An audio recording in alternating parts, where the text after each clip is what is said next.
with that. Once again, I'm Mike Hughes. I'm the manager of entity engagement with Reliability First. We help to coordinate the winterization site visit program. We get help from all over our company, and we also get quite a bit of help and assistance from PJM, who joins us on virtually every one of these tours in the PJM footprint. So thank you for doing that.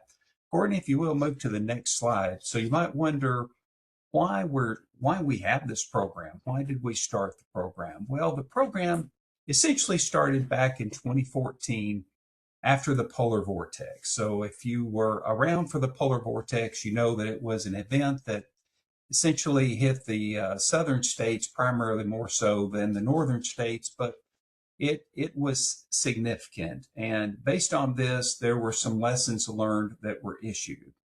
And so you would think that with the lessons learned that we totally respond to it, but we have turnover in staff, we have aging of equipment, and Matt covered some information about layers of defense, if you will, for this. And I think back in the 2014 timeframe, we really did not put as much emphasis on those layers. It was oftentimes one element that was protecting the equipment.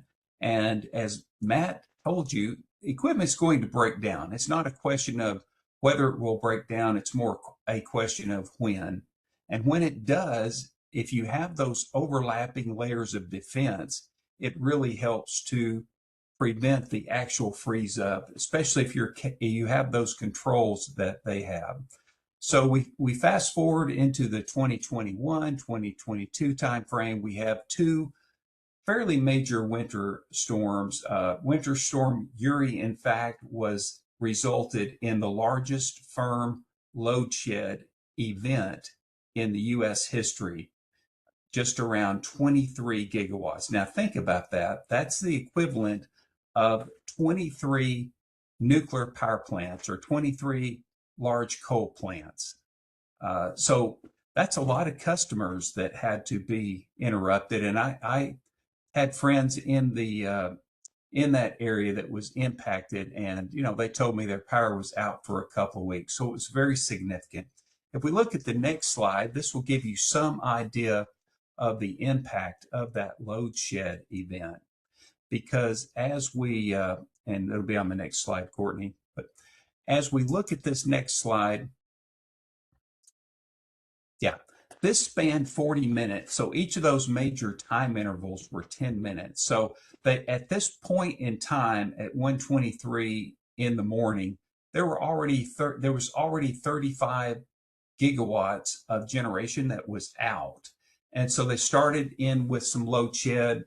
As you can see, it rolled along for, maybe 18 minutes, holding the frequency, and then it just started to crater. It went down to kind of a magical point, which is 59.4 hertz. And that's very important because generators have protective trip equipment, and they're not designed to operate long-term at low frequency. And you might not think that 0.6 of a hertz is a lot low compared to 60 hertz, but it really is when you're talking about heating that happens in the coils of the generator. So had this remained at that point for another 9 minutes, it would have resulted in likely another cascading event. But thankfully, due to the prompt action on the part of ERCOT and the transmission operators, they were able to recover the frequency.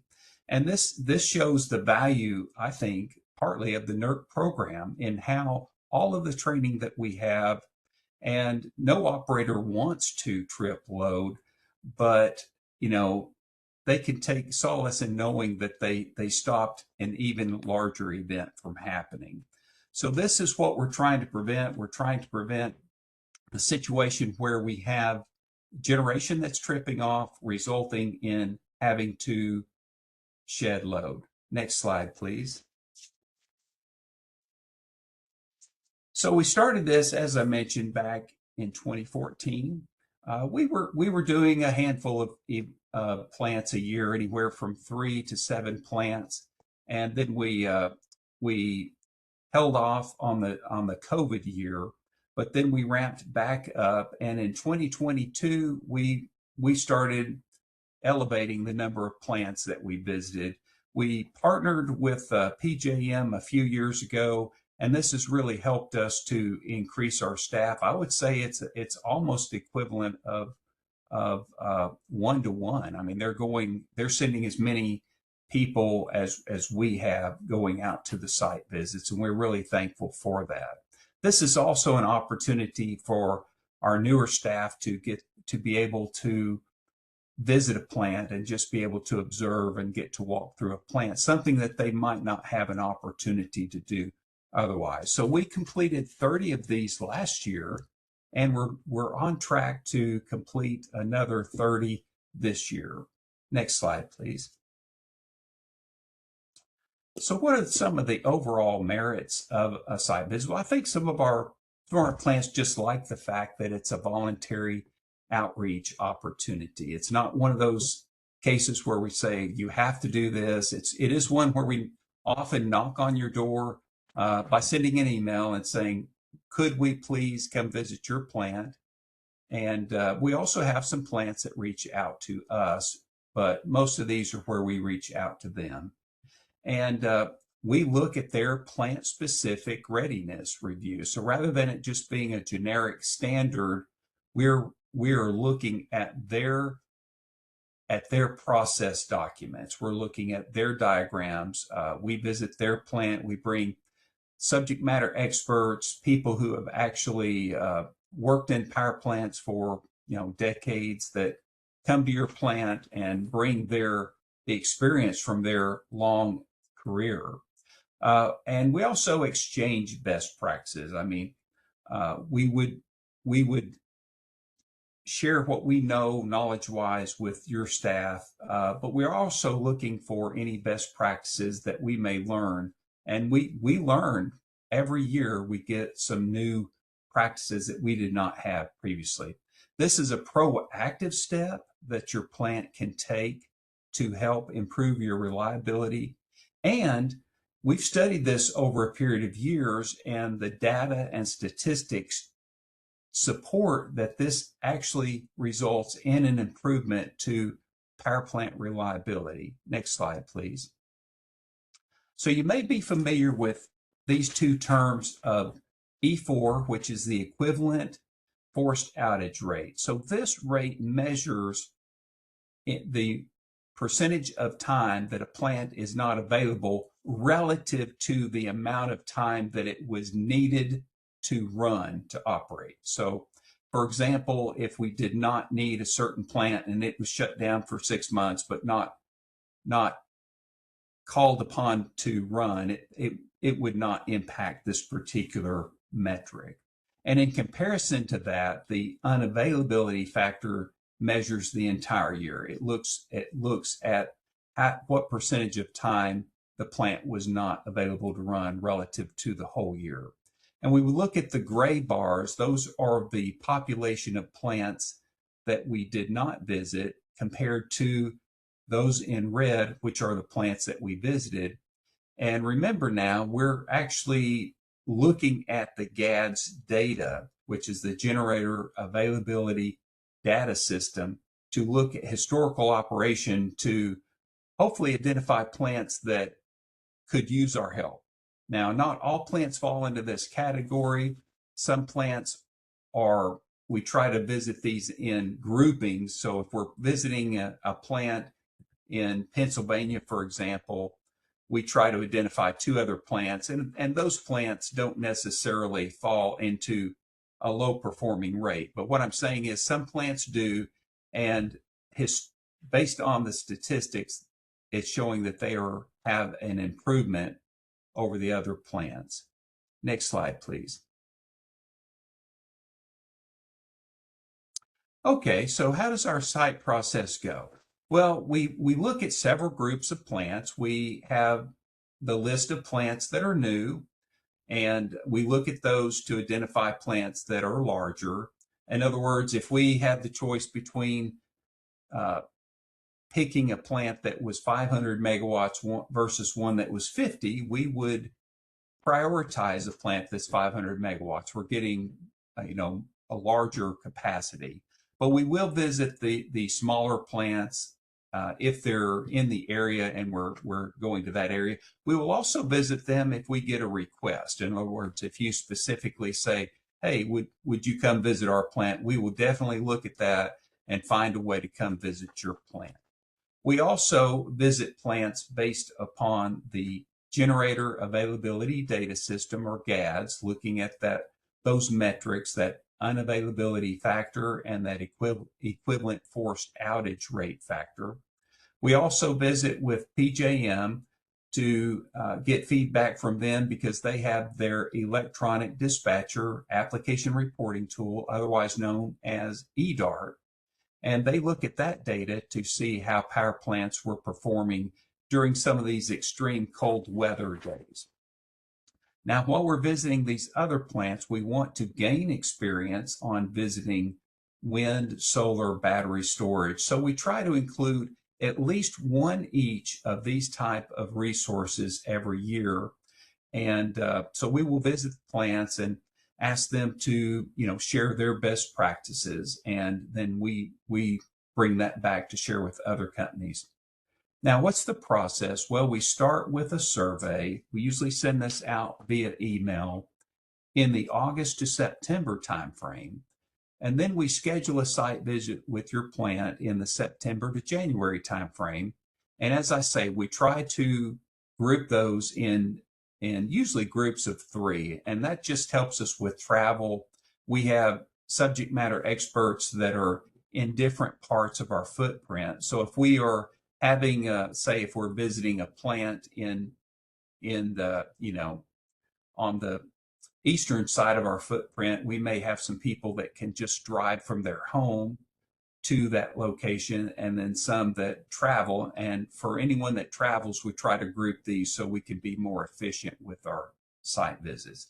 We're usually just on site for about 4 hours. We review all of your material in advance, so we try to cover all of that well in advance of showing up at your doorstep. And many of these conclude at 1 o'clock or 2 o'clock in the afternoon.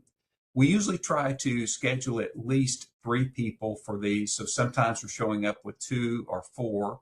And once in a while, we may have a plant that is close to our office where we may have a dozen people that say, hey, may we come see your plant? And if that happens, we will reach out to you and say, hey, how many folks may we bring? May we bring 12, or do we need to limit it to 4? What would work for your site?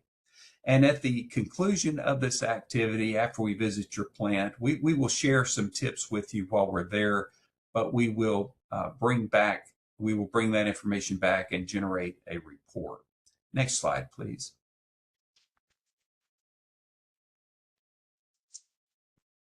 This is conducted in what we call our assist visit environment. So RF's assist visit environment is essentially a program where if you have questions, you can submit those to Reliability First. They can be questions about a specific standard. For example, we've had plants that have had a transformer burn up, and they would contact us for an assist visit and say, look, we did our mod 25 test 2 years ago. We would not otherwise be required to perform that for, let's say, another 3 years because it's on a 5-year interval. And they would say, but we have a temporary transformer that will be here in 6 months. Then we'll have a permanent transformer that will be here in a year. And so their question would be, do they have to do another test with the temporary? Do they have to do another test? And what we do, we assemble some subject matter experts from multiple departments. We have the availability to tap experts in the risk and mitigation group, in the audit group, in the, of course, in our own group, the entity engagement group, as well as other groups within the company. And we pull in a groups of subject matter experts so that we can get a consensus on that answer. And that just helps the entity to remain compliant. We also will provide the assist visit for generic programs. We've had programs where people would say, we need some type of overview.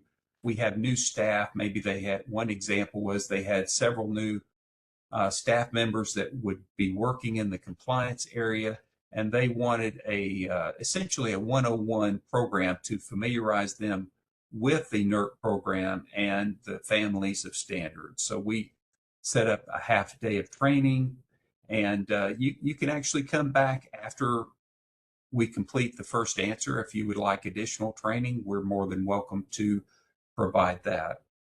But we have the ability to do training on internal controls or any number of areas from operation and planning to cybersecurity or SIP.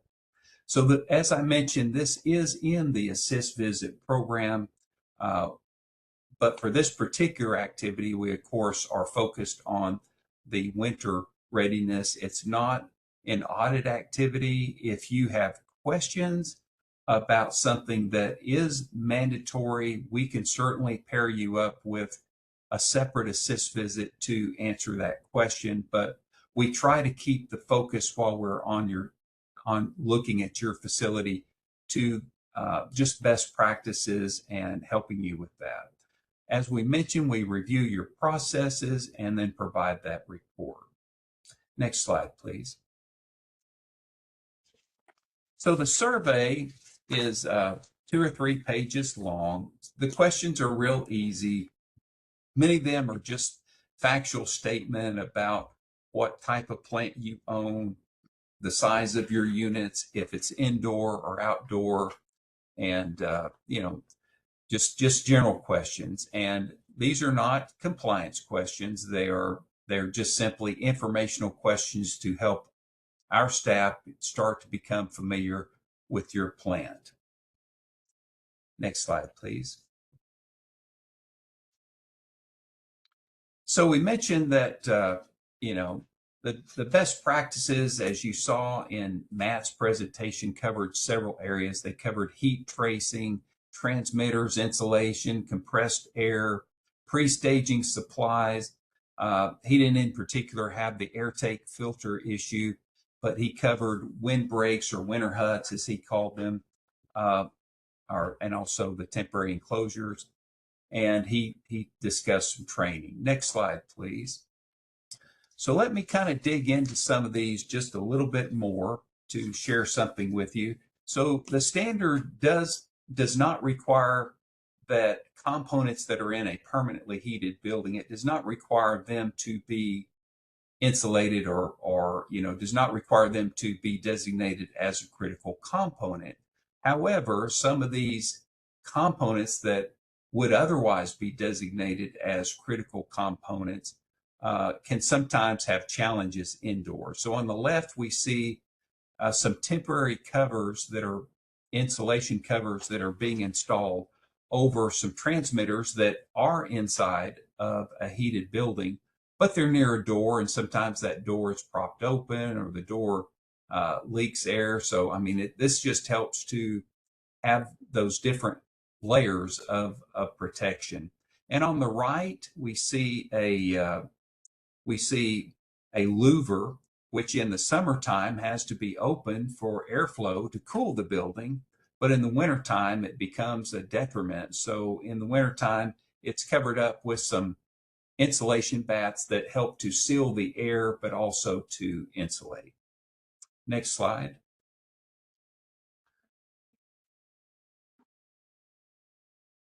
So with heat trace, as Matt mentioned earlier, many of the older heat trace panels looked like the one on the left. And a lot of these had one alarm, so that if any one of those circuits were to fail, if the power went off, if it tripped and it did not have power, oftentimes there was just one alarm, and the alarm that came back to the control room was just that, a trouble alarm. And it wasn't very revealing, and it required that the operator go to the field, that an operator go to the field to find out what was happening. And the problem with that is they could have one circuit that failed, and they might have put some temporary power to that circuit thinking they had solved it. But because it was one common alarm, when the next circuit failed, it didn't give them any additional indication, So these helped. They were a good layer of protection, but they didn't give you really enough layers of protection. But no, don't take me wrong. There's a lot of these out in the field and they work because the plants have other controls that they use to help them. But we're seeing kind of a trend moving in this area, moving away from this type of panel. So the one on the right is a panel that we saw last year, where a company had converted a panel like the one on the left to put these indicators, these ammeters for each circuit. That was very helpful because now, as an operator makes their rounds, they can glance at that panel, and if one of them's just totally off, they'll see it right away. The other thing that they can do with this is they can benchmark how much load amp-wise that each circuit has. And in my days in the field, we tended to just grab a pencil or some kind of permanent marker, and we would just mark on the ammeter or on the panel how many amps each circuit should have. But and that way, as you walk around and you look at how much load it had, and it's one of those really cold days, it should be up to that mark. And if it weren't, then you're investigating a little bit further. Next slide, please, Courtney. So one of the things that I think is a very nice best practice is the Megger test. Matt mentioned that they do this. We've seen it at another plant. Not all plants, though, that we visit are doing this. But it's a great tool, trending that information. This particular table, though, shows the Megger value that you see in that column with the green and the red. And, if it reads low, then the plant knows that there's something they need to investigate. Also, by documenting how much maximum current that circuit should draw gives the operator an idea, is it achieving or approaching the maximum circuit? Now, there's a couple of ways that they can do that. They can do that on a very extremely cold day when they know that it should be pumping out all the power it can, because some of these circuits are self-limiting, and they won't provide full power if it's not a very extremely cold day. But you can actually get a pretty good reading once you switch those on. And some of the more sophisticated programs are where they can actually remotely switch those on and take a quick reading of amps at the control room so that they know how much it is. But doing those pre-winter tests are really important. There's typically are a lot of circuits. Lawrenceburg mentioned they had approximately 360 of these circuits. So it takes some time, but starting that in the summer really helps. Next slide, please. So we're seeing a trend too of trying to send more information back to the control room and give the operator in the centralized control room more information, more alarms, the ability to know if something is happening. So, so by being able for them to see not only is the power on or off, but also being able to see the current draw and have an alarm for that per circuit is very powerful and gives the operator the ability to know when they need to dispatch someone to make a repair. Next slide, please.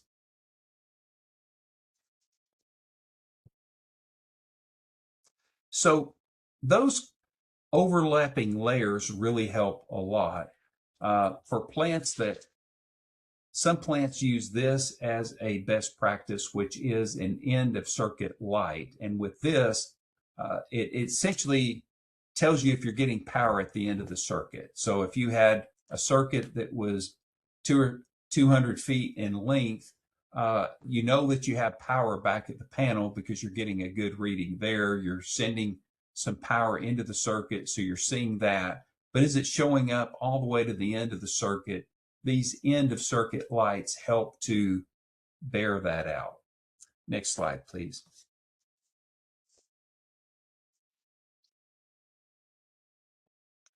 So I like the concept that Matt brought up about overlapping layers of protection. I mean, typically here we see something we commonly refer to as an O'Brien box or a transmitter box.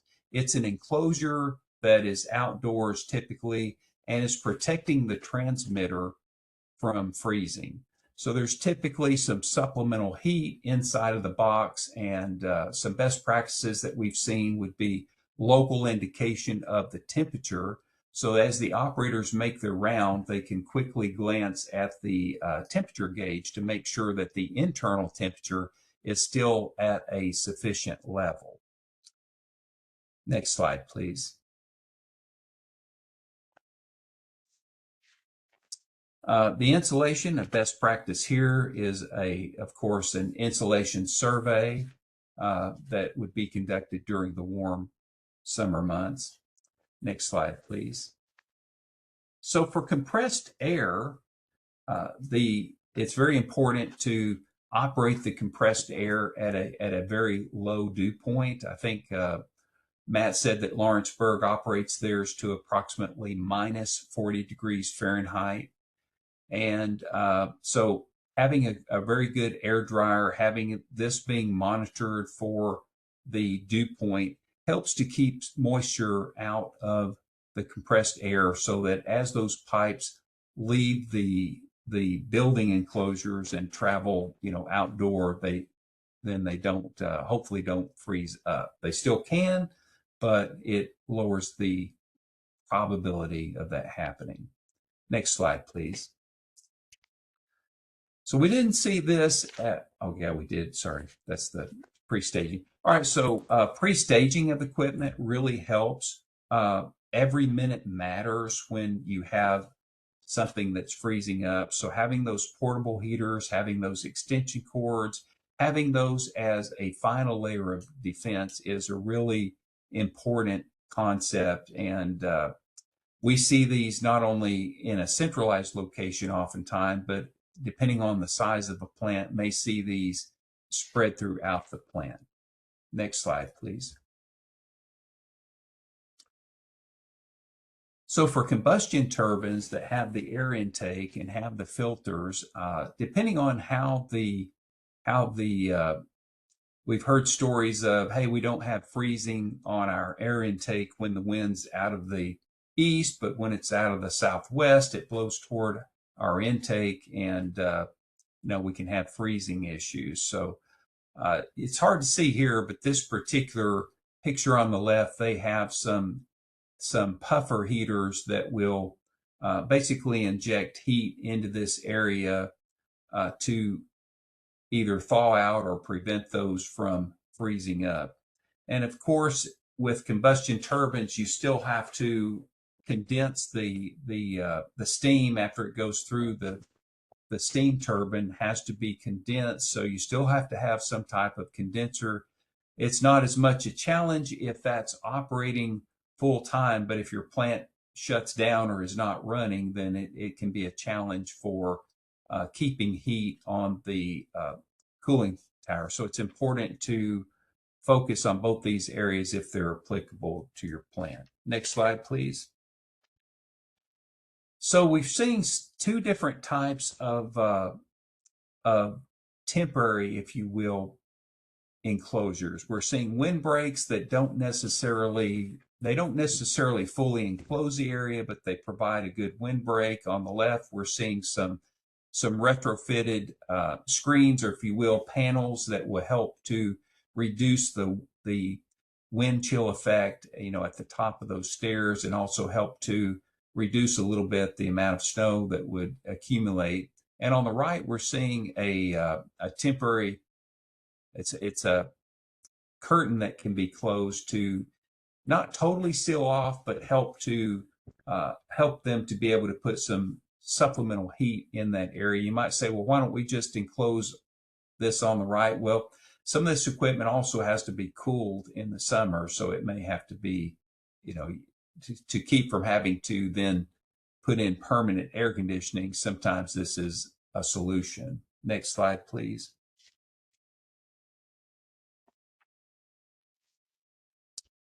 So, as we said, any equipment can fail, but by having some type of temporary or semi-permanent enclosure, as you saw in the example from Lawrenceburg, they learned that it was permanent scaffolding seemed to be less expensive than paying to rent scaffolding twice a year to put up or take down these enclosures, because many of these they are removing the temporary enclosure during the summer months.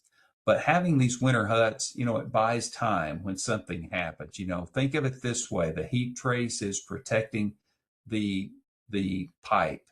Uh, the HUD is giving that secondary layer for the heat trace, and the operator rounds or the remote alarms are giving you yet another layer so that if something does fail, it's buying you time so that you can get it repaired.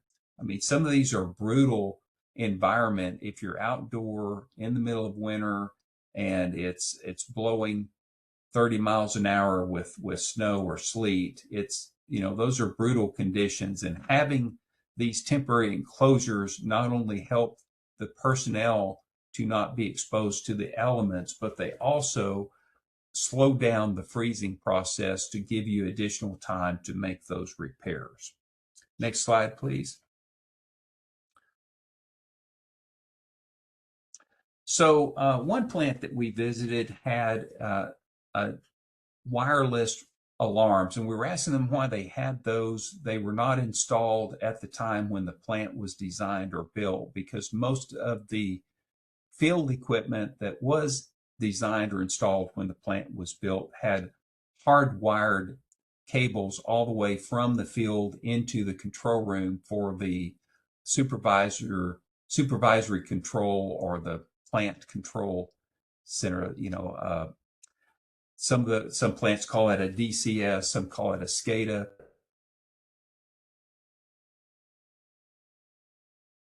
For the SF6 substation. So this one was just saying that having these remote sensors gives another layer, whenever the plant may need some added protection or added sensing. And, there's multiple brands on the market. Matt showed one brand, I think was Hart, in his presentation. So next slide, please.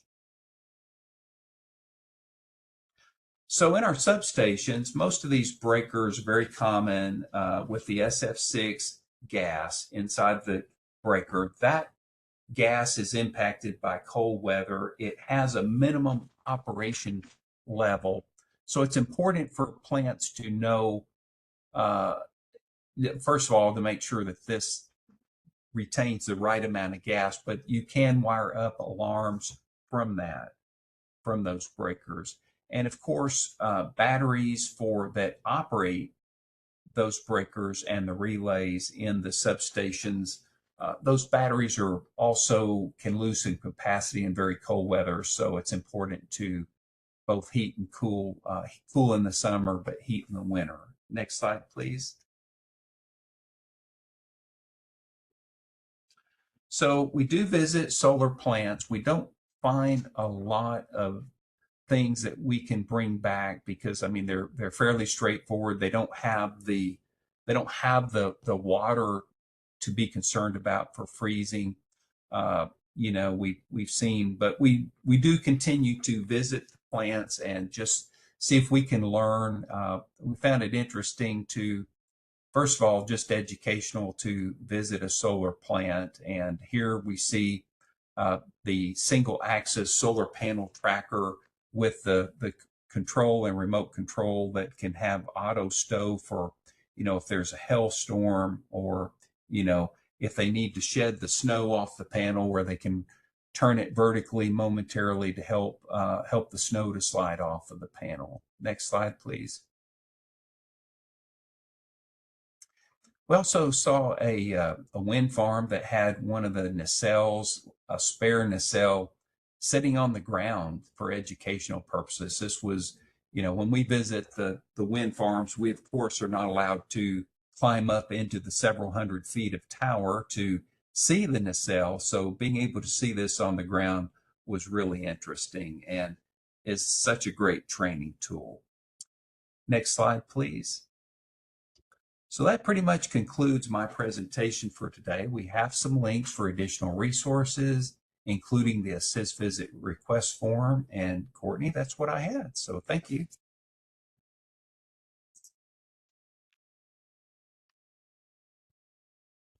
Thank you, Mike. So, in the interest of time, let me pull up the questions really quick. All right, Mike, do you have time for a couple of questions? Oh, you bet. All right, so first we're going to ask, what is the site visit goal? Does RF intend on visiting all the plants in the footprint? No, we have several hundred plants, and so we would like to visit the larger plants on a frequency of say 3 to 5 years, and so we're starting to look at that now because we've visited enough plant within the last few years that we don't want to trip over ourselves going to the plants. We don't want to visit every year, and visiting every maybe 4 to 5 years might be a good tempo because there's some turnover in the plant. They may have also implemented some new best practices that we would like to see and learn. I mean, if we go back to Lawrenceburg in 5 years, Matt said they improve their plan every year. So yes, we'd like to go back maybe in a few years.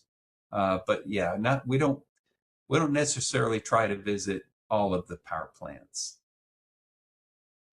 All right, next question. Do you also visit wind farms as a part of this program? We do. We try to visit at least one wind farm a year. And we've actually had an invite a year or two in a row that where a plant would invite us to come visit with them. They would attend our conferences and they saw our program and invited us to come visit. So yes, we do. We go visit. We don't, once again, we don't find a lot. They have some things they need to do from maintenance just to get that are normal routine maintenance, but there are things they do year round, so they're not peculiar to winter. And so we find that they either bought the winterization package or they didn't quite often time. But So, speaking of finding new best practices, another question is, will there be a new report on the cold weather winterization program best practices published this year? yes, as a matter of fact, I think by the time we get these slides posted, we should have the link added to that last slide on resources. It's gone through an internal review and is getting ready to be posted this week. Awesome. Another one, what has allowed RF's program to grow as much as it has since it first started? And do you think it will continue to expand further than just 30 plants a year? A great question. I think what's enabled us to grow, one thing is just getting support from all over the company. When we look at the people that we pull from for this program, you know, we get people from multiple departments from all over the company. And so just getting that great support and that collaboration helps. But also, PJM stepped up to the plate, as I say, 3 years ago, and they've been sending approximately 2 people to every one of the site visits that are in the PJM footprint. I think they participated with, I'd have to get the count, I think it's around 20, maybe a little over 20, but plant visits last year. And having that has essentially helped us to almost double what we're doing. That's awesome. Alrighty, I don't see any other questions right now, but I'll let you know if I see any others in these last few seconds, so get your questions in.